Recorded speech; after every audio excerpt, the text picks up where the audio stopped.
Michael Schwartz from Valley of the Suns here once again with ArizonaSports.com's Adam Green. Is it too early to say that? Here on a red shirt day at US Airways Center. It's a shade of red, I think. Orange. Yeah, one thing or the other. Anyways, today the Suns finally got a win. We can't even remember the last time we did this after a win. It's been some time. 115-111 over the Portland Trailblazers. It wasn't your typical slugfest when these teams get together, and that's kind of what you're focusing on tonight, huh? It's kind of funny because the Suns hadn't beaten the Trailblazers all season. Even in the playoffs last year, they struggled to score on them, and tonight it was not your classic Suns Trailblazers game.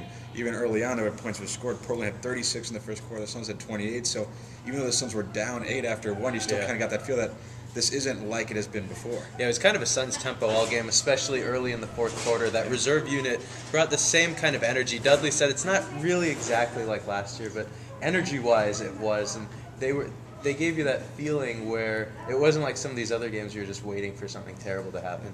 For the first time all year, or first time in a while anyway, the bench really looked like a team, like a unit that was hustling out there. They were making plays. It wasn't just occasionally they would go on a run. They would get a few stops, get a few buckets, and they kind of extended the lead and let their starters rest a little bit, which was really nice to see. Hakeem Warwick back in the rotation played some solid minutes tonight. And defensively, here we got the stats. The Blazers shot 51.2% in the first half, 44.7% in the second half, including just 38.9% in the fourth quarter. That's what you want to see out of your team. You have your worst quarter in the first, and then in the fourth quarter especially, they really stiffened up on that end of the court. And that's back-to-back games now for the Suns where they've kind of played better in the second half. Gentry talked about after the game how it's kind of nice to see how they're starting to improve a little bit, and you got to do that if you're going to win games. Now, granted, beating the Nets in overtime doesn't say anything great about you, and beating a really kind of injured Portland team at home in a close one doesn't say a lot, but it's better to win these games than to lose them.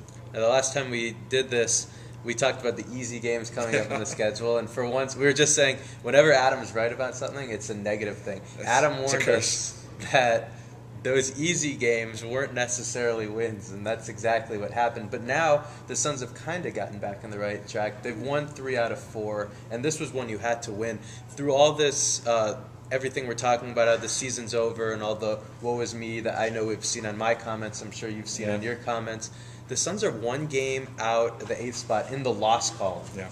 That's incredible. That's what you pay attention to, because you can always pick up more wins. You can't get losses back. So 2 games overall. Yeah, so the season's not over in that regard. This team could still make the playoffs if they go on a little run, win 3 out of 4, 4 out of 5, just kind of do one of those runs. But they won. Let's face it, they won back-to-back games for the first time since early December. I mean, that's 2 in a row.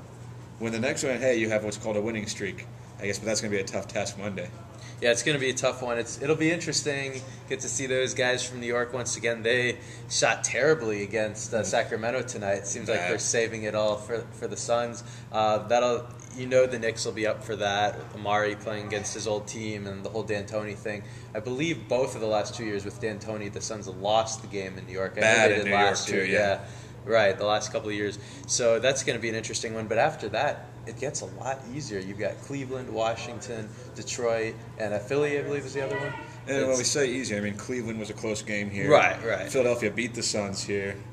Philadelphia isn't necessarily easy, but the other Detroit's ones, garbage. Those so are games that the Suns should win. I mean, those are some of the only teams they've been beating during this last couple of weeks. I mean, if the Suns are to show that they are a playoff contender, at least to make the playoffs, they have to win these games, but they're road games, which makes them tough. But hey, this team finally has maybe a little bit of confidence that they haven't had that. Yeah, not that they won the game, but the way they've won these games, scoring points, kind of looking more like the Suns of old. Yeah, defense be damned. Hey, we're going to outscore you.